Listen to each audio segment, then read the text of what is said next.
오늘은 사무엘상 4장 5절부터 11절까지의 말씀을 보도록 하겠습니다. 사무엘상 4장 5절부터 읽어볼게요. 여호와의 언약궤가 진영에 들어올 때 온 이스라엘이 큰 소리로 외치매 땅이 울리인지라. 블레셋 사람이 그 외치는 소리를 듣고 이르되 히브리 진영에서 큰 소리로 외침은 어찌 됨이냐 하다가 여호와의 궤가 진영에 들어온 줄을 깨달은지라. 블레셋 사람이 두려워하여 이르되 신이 진영에 이르렀도다 하고 또 이르되 우리에게 화로다. 전날에는 이런 일이 없었도다. 우리에게 화로다. 누가 우리를 이 능한 신들의 손에서 건지리요. 그들은 광야에서 여러가지 재앙으로 애굽인을 친 신들이니라. 너희 블레셋 사람들이 강하게 되며 대장부가 되라. 너희가 히브리 사람의 종이 되기를 그들이 너희 종이 되었던 것 같이 되지 말고 대장부 같이 되어 싸우라 하고, 블레셋 사람들이 쳤더니 이스라엘이 패하여 각기 장막으로 도망하였고 살육이 심히 커서 이스라엘 보병에 엎드러진 자가 3만 명이었으며 하나님의 궤는 빼앗겼고 엘리의 두 아들 흠니와 비느하스는 죽임을 당하였더라. 아멘.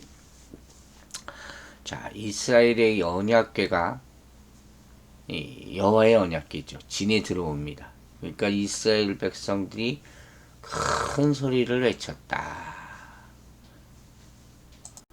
이 말은 성경에서는 전쟁에서 이스라엘이 하나님의 도움으로 승리를 확신했을 때, 승리를 거뒀을 때, 그때 나타나는 표현하죠.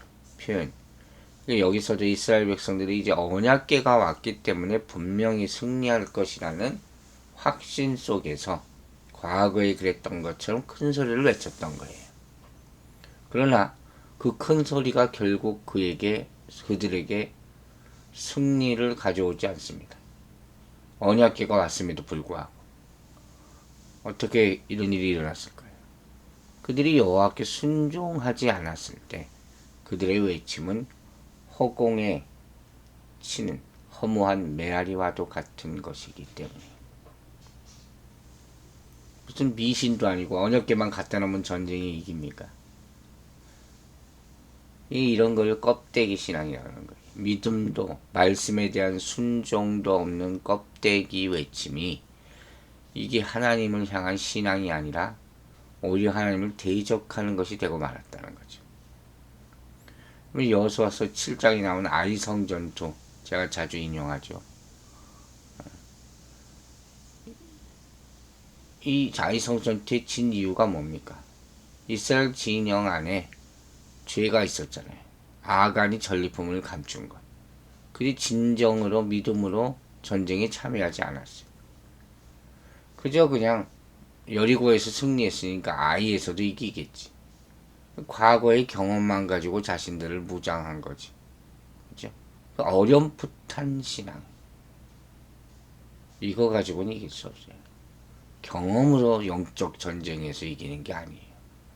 참된 성도는 오직 진리 안에서만 승리하게 되는 겁니다. 디모데후서 3장 5절에 경건의 능력이 없고 경건의 모양만 있다 그랬잖아요. 형식적인 신앙생활이라는 것은 전혀 쓸모없는, 아무 힘도 없는 그런 것이라 하는 것을 우리는 명심해야 할 것입니다. 그런데 이 소리를 들은 블레셋 사람들이 또 깜짝 놀라요. 여호와의 궤가 진에 들어온 줄로 이들도 알게 되죠. 여기서 히브리라는 말이 나오죠. 모세가 자기 민족을 가리킬 때 사용한 단어인데 이방인들이 이스라엘을 멸시하여 부를 때 사용했던 명칭이에요. 사실은 큰 소리로 외치면 어쩌며 이스라엘의 외침을 들은 블레셋이 깜짝 놀라죠. 그들이 만만하게 봤는데 진중에서 아주 큰 소리가 나니까 언약궤가 왔나 보다. 즉 이 말은 뭐예요? 그들도 언약궤에 대해서 들어서 알고 있었다는 거예요. 근데 이에 반해서 이스라엘은 오히려 하나님을 두려워하지 않고 언약궤를 이용하려고만 했다는 거죠. 이 차이예요. 이 차이는 어마어마한 차이죠.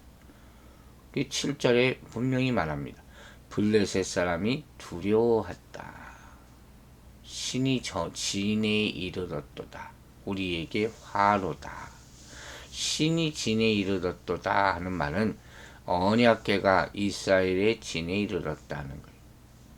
그 블레셋 족속들도 언약궤의 출현을 이스라엘 신의 출현으로 여기고 있었던 거예요. 그들의 이런 인식은 세상 모든 만물에 신이 깃들어 있다고 믿는 범신론에 의한 것이겠죠. 또 당시에는 각 국가마다 신이 있어서 전쟁할 때 승리하는 국가의 신이 더 강한 신으로 생각했기 때문일 수도 있어요. 어쨌든 블레셋 사람들도 이스라엘이 취급해서 하는 전쟁마다 승리한 것을 들어서 알고 있었거든요. 그러니까 야 이거 큰일 났다. 우리에게 화로다. 전에는 이런 일이 없었다. 하고 두려워하고 있는 거예요.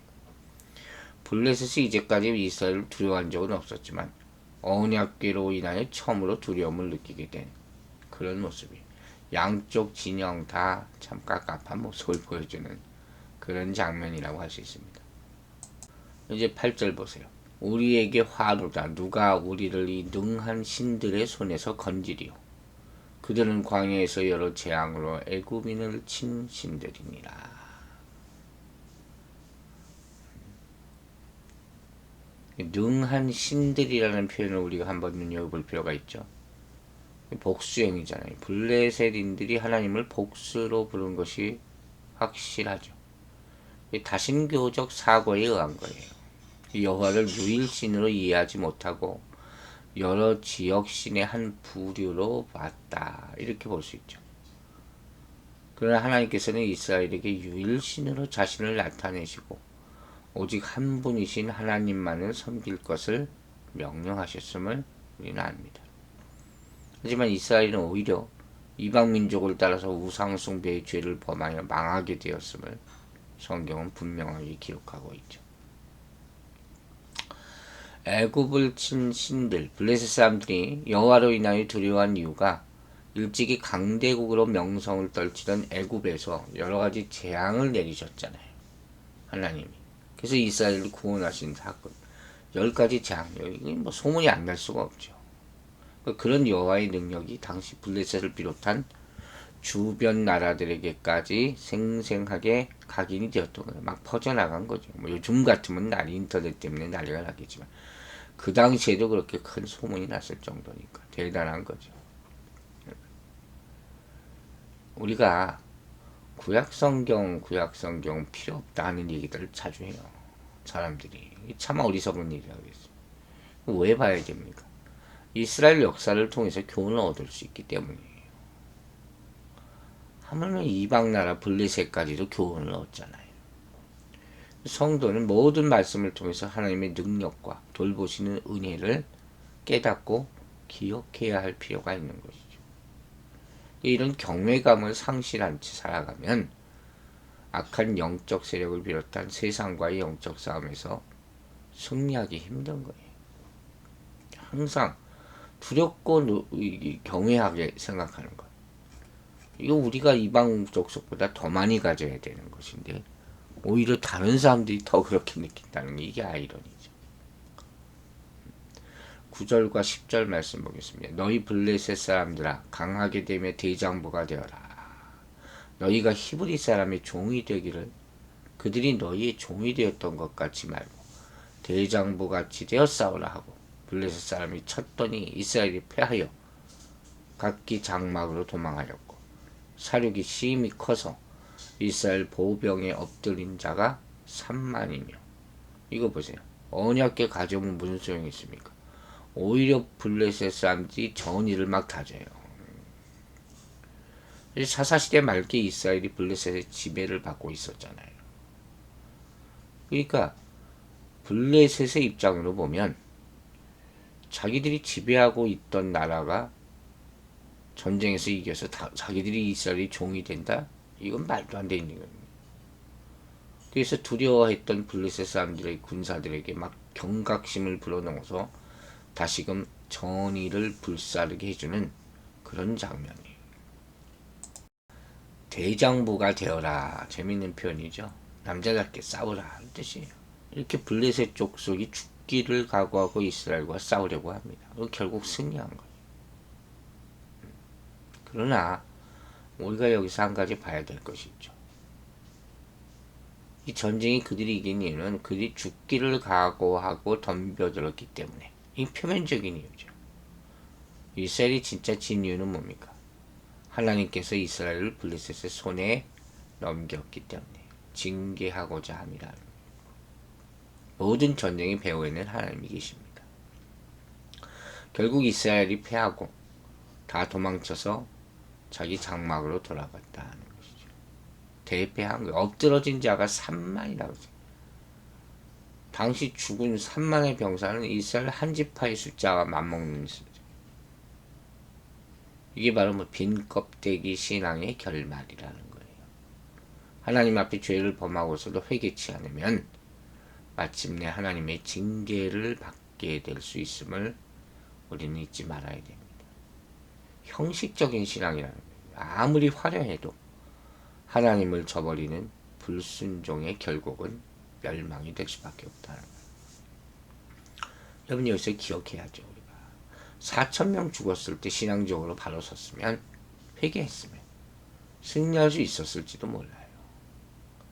그런데 4,000명이 죽고 전쟁에 패했을 때 저들은 회개하지 않고 신앙을 바로 세우지 않았다는 거예요. 기회를 놓쳤어요.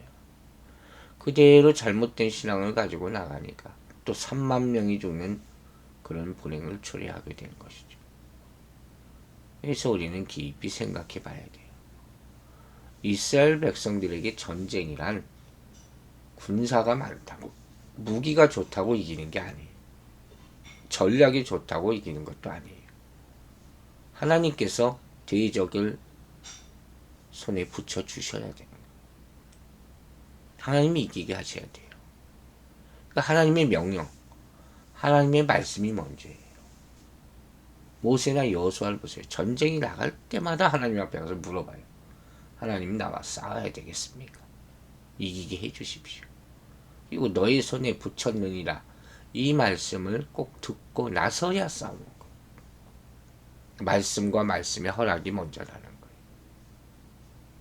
또 한 가지는 말씀의 허락을 받고 전쟁에 나아가도 패할 때가 있어요.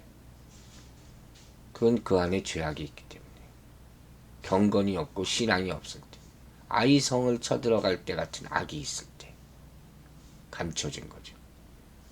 즉 하나님의 말씀을 따라 순종할 만한 거룩함이 없어요. 이것도 안타까운 거죠.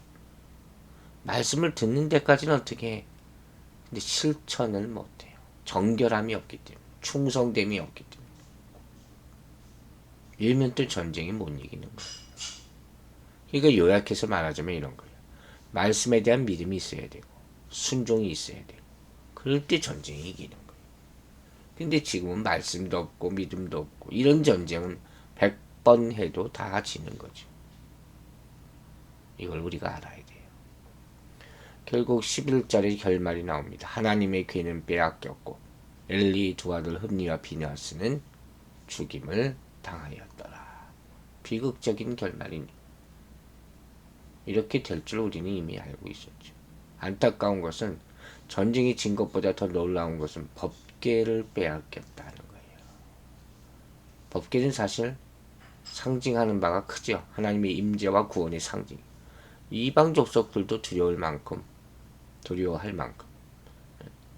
그런 어마어마한 것이었죠.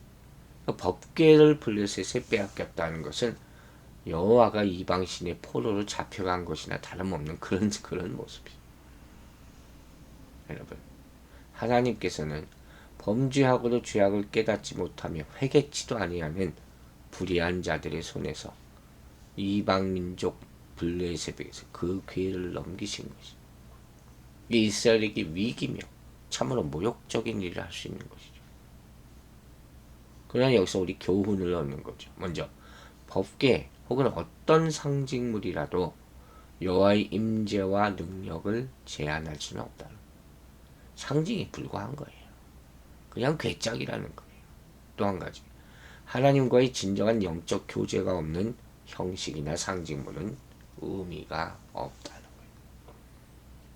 신령과 진정으로 드리는 예배가 아니면 어느 장소에서 드리든 그거 문제가 아니라. 그러니 엘리 가문에 대한 이런 하나님의 심판의 말씀은 이제 실현되는 것이죠. 엘리 두 아들이 죽습니다. 훗날 대제사장직이 엘리의 자손 아비아달에게서 사독으로 옮겨지는 솔로몬 시대에 와서 그 절정을 이루게 되죠. 결국은 하나님께서 치시는 거예요. 여러분, 이처럼 하나님은 거룩하신 분이에요. 회개하지 않는 자들의 종교적 행위, 형식적 종교 행위, 이거 받지 않으세요. 하나님의 거룩한 임재를 상징하는 언약궤, 또 중보자 제사장이라는 종교적 형식, 이걸 다 갖춰도 회개와 믿음, 순종이 없다면 하나님은 함께 하시지 않는다는 말씀입니다.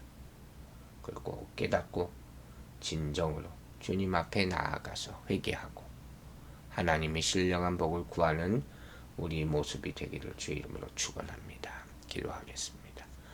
아버지 하나님 감사합니다. 오늘 아침에도 경건한 말씀을 듣게 하시고 우리로 하여금 이스라엘의 역사를 보면서 깨닫게 하심을 감사드립니다.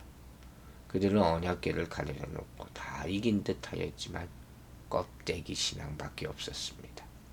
우리의 믿음은 어떤지 돌아보게 하여 주시고 형식적으로 믿는 척하고 있지 않은지 살펴 회개하게 하여 주시옵소서.